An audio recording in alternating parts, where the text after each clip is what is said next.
Welcome to the Manifest Your Career podcast. I'm your host, Dr. Norma Reyes, a Latina career and life coach. With this podcast, I help successful women learn how to combine their intuition and logic so that they can manifest their dream career. By listening to my podcast, you'll learn how to go from feeling stuck and lost on what to do next to having the clarity, motivation, and strategies to manifest the career of your dreams. Each episode, I'll teach you the skills, strategies, and mindset you need, girl, to get in alignment with your career goals. Now let's go ahead and get started.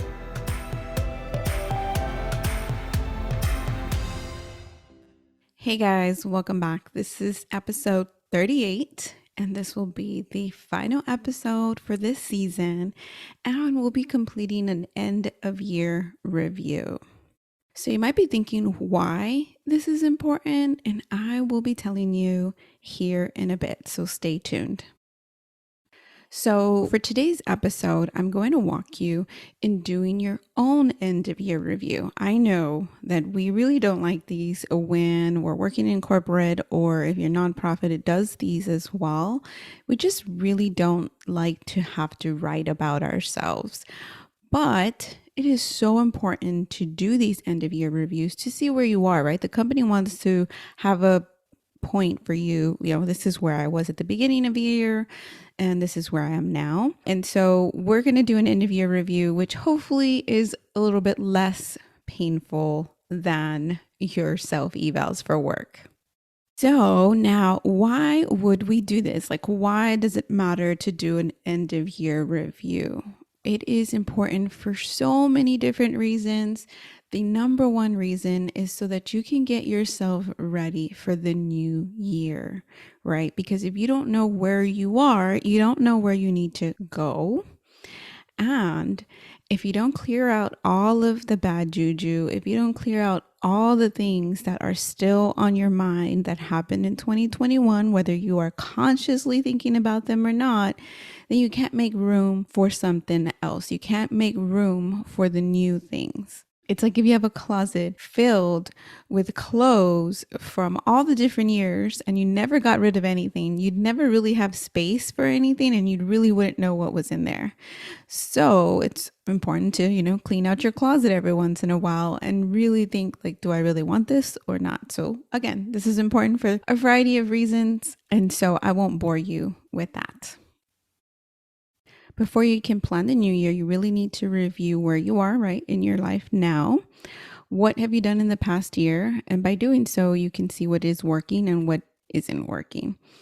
And then after that, you can intentionally decide to let go of what no longer is serving you, right? Once you review the questions that I'm about to give you, they are just 5 questions. And so the way I'm going to walk you guys through it is I'm going to read the question, and then I'm going to answer the question for myself. And then at the end, I'll repeat the questions again so you can journal on them later. So for right now, all you have to do is listen to my own review.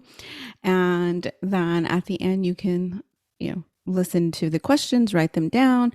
And then if you'd like to share with me, I'd love to hear not necessarily what you wrote down, because it could be very, very personal, but what your thoughts were of the process. And it doesn't take very long. I did this, probably took me about 15 minutes or so.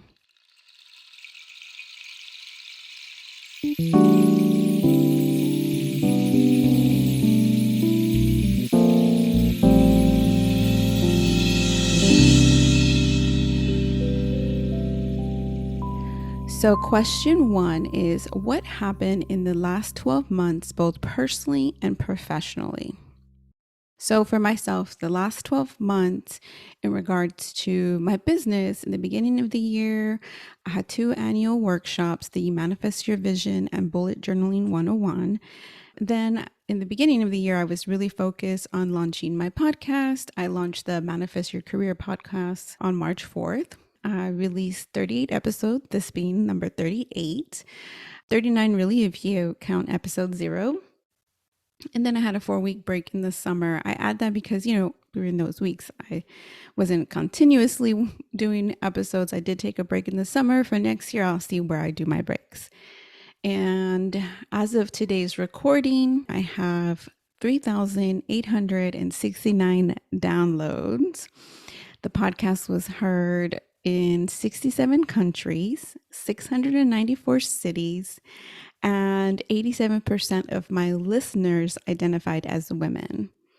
I had 2 group coaching launches, and throughout the year, I directly worked with 26 women through one-to-one coaching, through my group coaching, my workshops, and then through my podcast, blog, website, newsletter.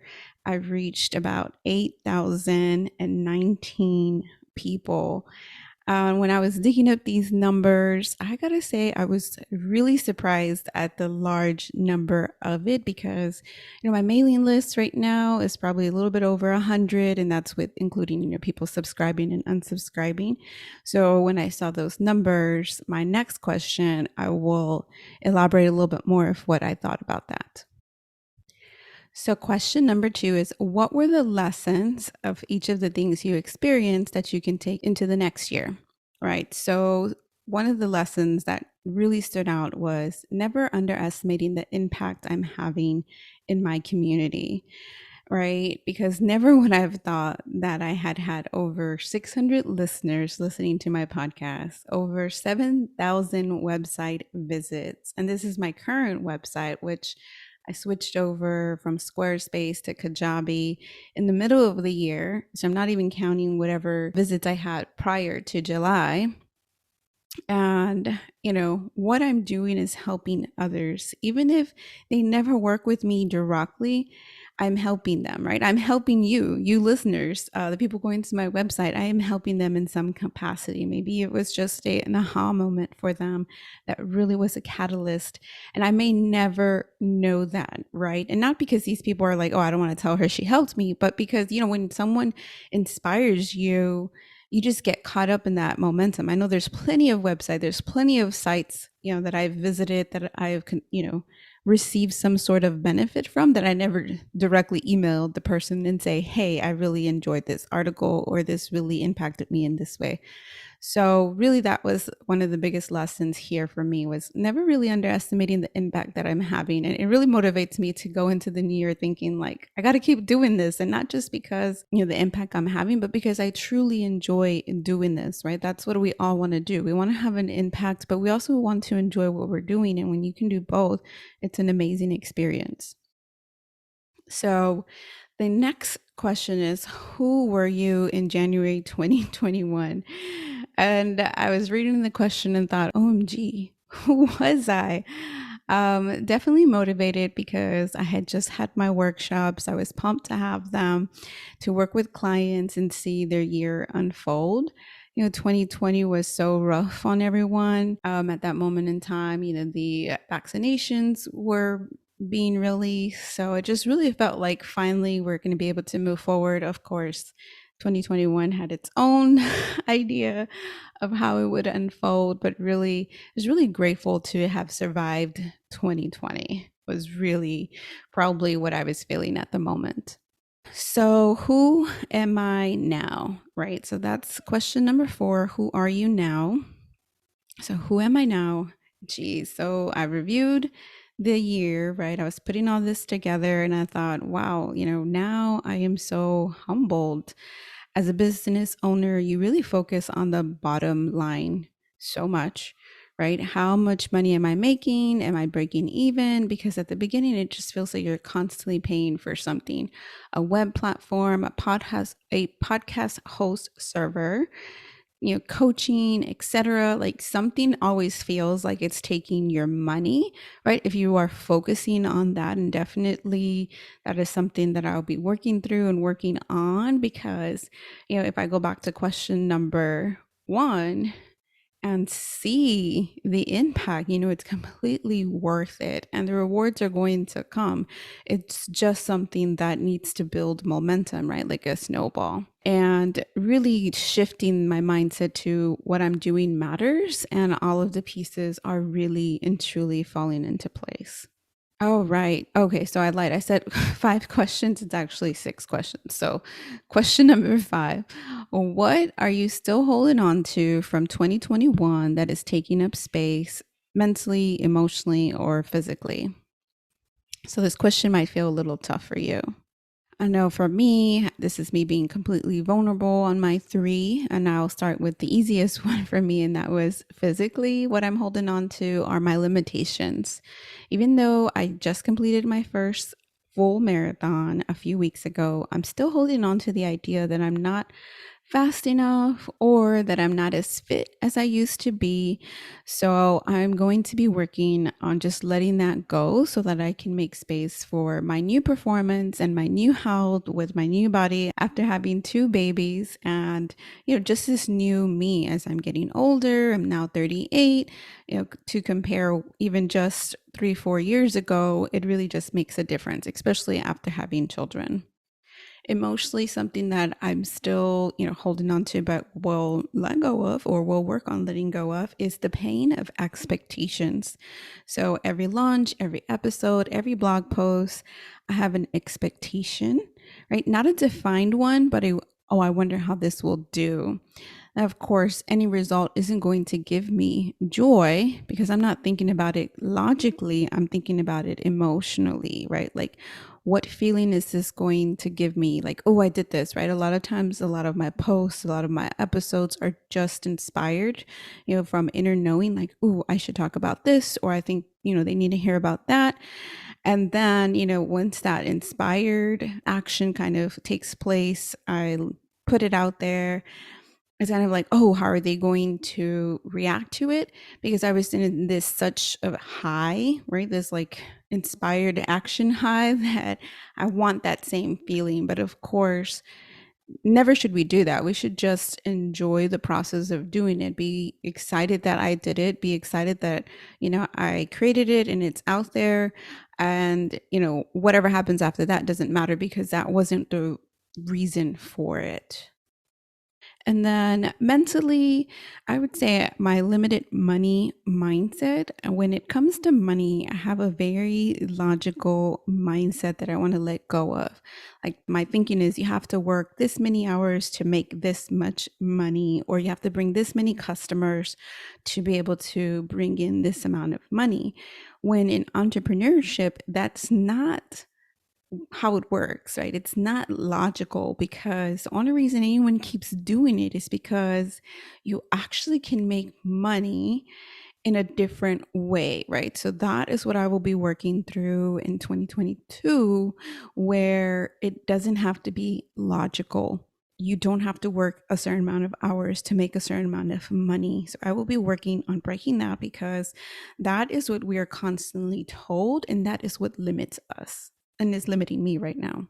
And so finally, the last question is what will there be room for when you let all that go, right? Like back to question 5. So I guess that's like question 5B, right? Because it's really reflecting on what will happen. I mean, by letting go of each of these, I'll be making room so I can get to the next level, so I can have a bigger impact. And really, my end goal is to leave my 9 to 5 because who doesn't want to leave their 9 to 5?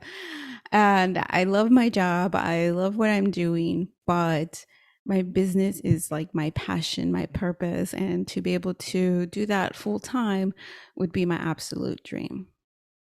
All right, so guys, now you can grab your pen and paper so you can write down the questions, and I will go ahead and share them with you. So, question 1 is what happened in the last 12 months, both personally and professionally? Question number 2, what were these lessons? Each of the things that you've experienced that you can take with you in this year. Number 3, and by this year, I mean like 2022. And who were you in January 2021? Question number 4, who are you now? Question number 5, what are you still holding on to from 2021 that is taking up space mentally, emotionally, or physically, or all three? And question number 6, from those things that you wrote in number 5, what will there be room for when you let go of all that, whatever is holding you back. So, guys, that is the end of year review.